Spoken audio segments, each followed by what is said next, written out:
Iniutos ni Pangulong Duterte na pabalikin na sa serbisyo ang hepe ng CIDG Region 8 na si Superintendent Marvin Marcos na kinasuhan dahil sa pagpatay kay Albuera Mayor Rolando Espinosa Sr. Binagat niya ito kasabay ng pagbanggit sa mga reforma sa mga kulungan para iwas kalakalan ng droga. Nakatutok si Cedric Castillo. Ipatupad ang Bartolina sa mga kulungan at huwag alalahanin ang mga human rights group.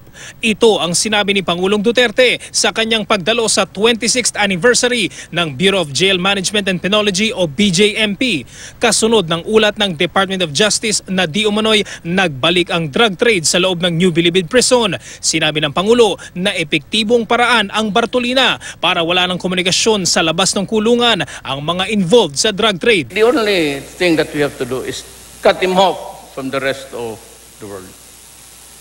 So, Bartolina yun. Kung may magpunta doon human rights, sabihin mo yan ang sabi ni Duterte. Pag magyaw-yaw, pasok mo siya doon. Sa kanyang talumpati, hawak-hawak ni Duterte ang isang cellphone. Sa pamamagitan daw ng ganitong device, nagpapatuloy ang drug trade sa New Bilibid Prison. Ito, I don't know if it's edible, maybe the plastic.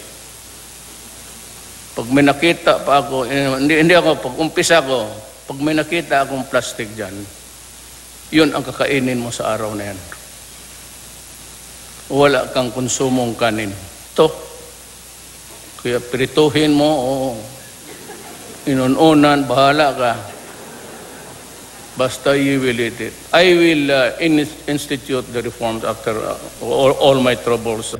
Nabagit ng Pangulo ang kasong homicide sa mga opisyal ng PNP dahil sa pagkamatay ni Albuera Mayor Rolando Espinosa habang nasa kulungan. Partikular si Superintendent Marvin Marcos, ang hepe ng CIDG Region 8 na dati nang nasibak at pina-reinstate noon ni Duterte. Ngayon, muling pinababalik trabaho ni Duterte si Marcos na pansamantalang nakalaya matapos makapagpiyansa. Tapos na ang suspension. Sabi ko, ibalik niyo sa trabaho yung mama na yan. Wala naman doon yan eh. He was too far away. He was not part of the raiding team. Why is it that stupid rational there? Alam mo sir, yung kriminal, buhayin mo because alam mo, presumption of innocence. No? Pagdating ng taga-gobyerno, kung ano-ano na lang pagsasabihin ninyo, tabla. Sabi naman ni PNP Chief Ronald De La Rosa, susunod daw siya sa Pangulo. Back to full duty status siya, so he can be utilized again by the PNP for whatever assignment na pwede ibigay sa kanya. Cedric Castillo, Nakatutok, 24 Oras.